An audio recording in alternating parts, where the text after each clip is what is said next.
Mambo Familia Angle. This is a continuation of the video.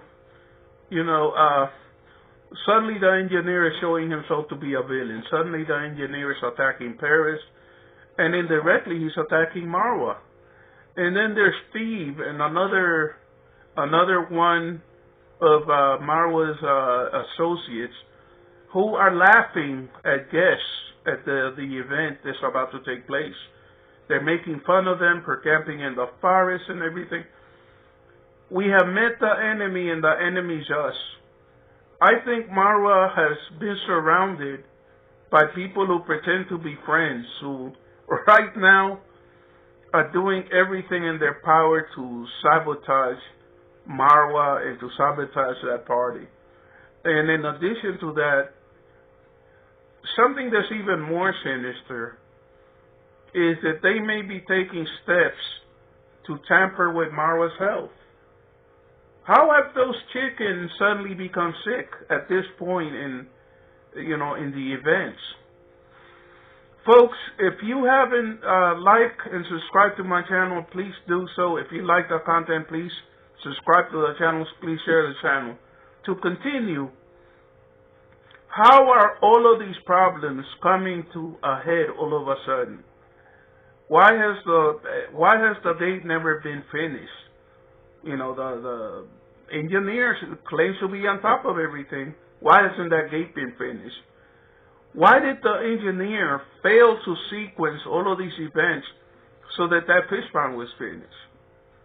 He's supposed to be the big man, the man who's large and in charge of the festivities that are going to be taking place, the fiesta that's going to be taking place at the Hacienda Medellin, the rumble in the jungle, the festivities. The whole thing just strikes me as being sinister. And think of it. In the middle of all of this, suddenly Marwa is sick. In the middle of this, I don't understand how. People in the village are supposed to be wise enough to know that you do not eat tainted meat. If an animal is sick, how do you know that that animal is sick as opposed to having been poisoned? It is incredibly dangerous to assume otherwise. You know, for all that we know, Marwa may be on his deathbed.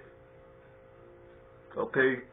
There are consequences when you're living in a poor community to running around acting like if you're a 10-foot tall giant. There are people who get angry. There are people who get jealous. I'm not going to mention the name, but I had a friend from Kisi who his father was Seventh-day Adventist, and his father married one woman and could have nothing but daughters. So his mother, even though they were Seventh-day Adventists, urged him to go ahead and take on a second wife. This is why I say that I have known several Seventh-day Adventists from Kenya who practiced polygamy. He went ahead and he took on wives, and after taking on multiple wives, one of them bore him a son who turned out to be the man who became my friend. And he says that this woman became incredibly jealous at the way that he was paying attention to the older wives. And so what did she do? She poisoned him. And this isn't something that they speculated about. She ran off after, as he was dying.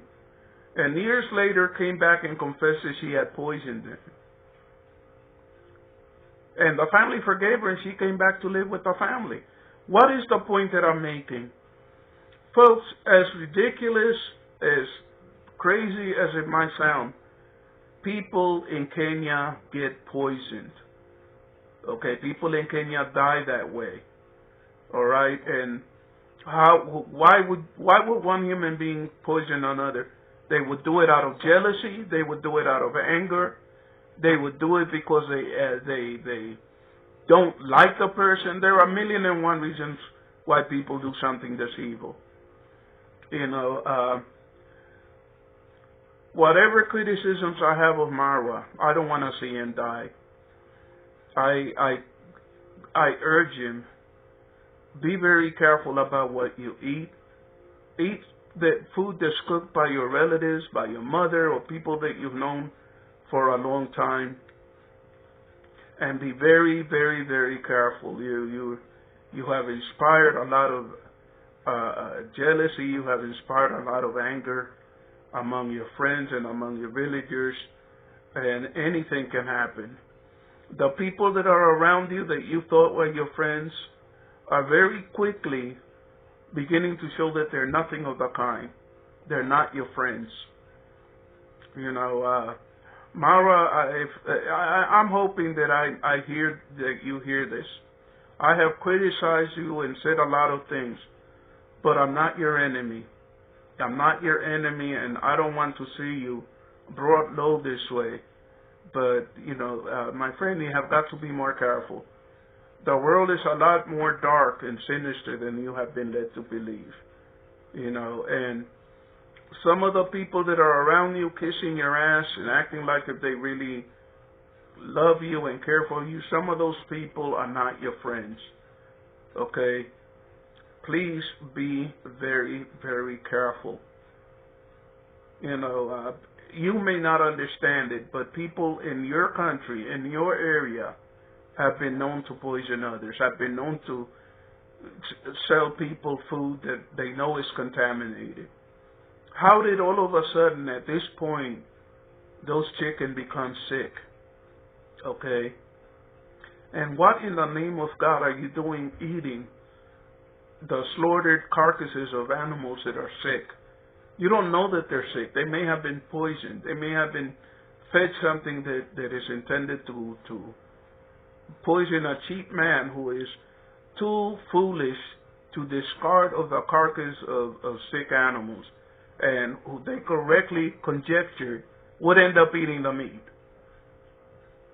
You know, I'm sorry, folks. I call them as I see them. Okay, I call them as I see them.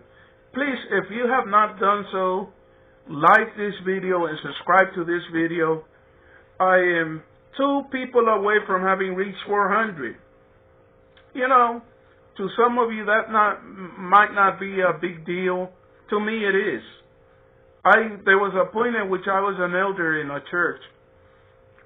Please imagine what 400 people looks like in a church. It's a large crowd.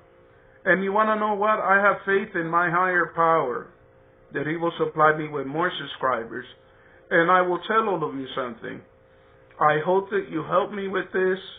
And if you help me with this, if you become my subscribers, if you become friends and participate in my channel, Grandpa Eli will help you. You know, there are some of you who at some point in the future might want to come to the United States.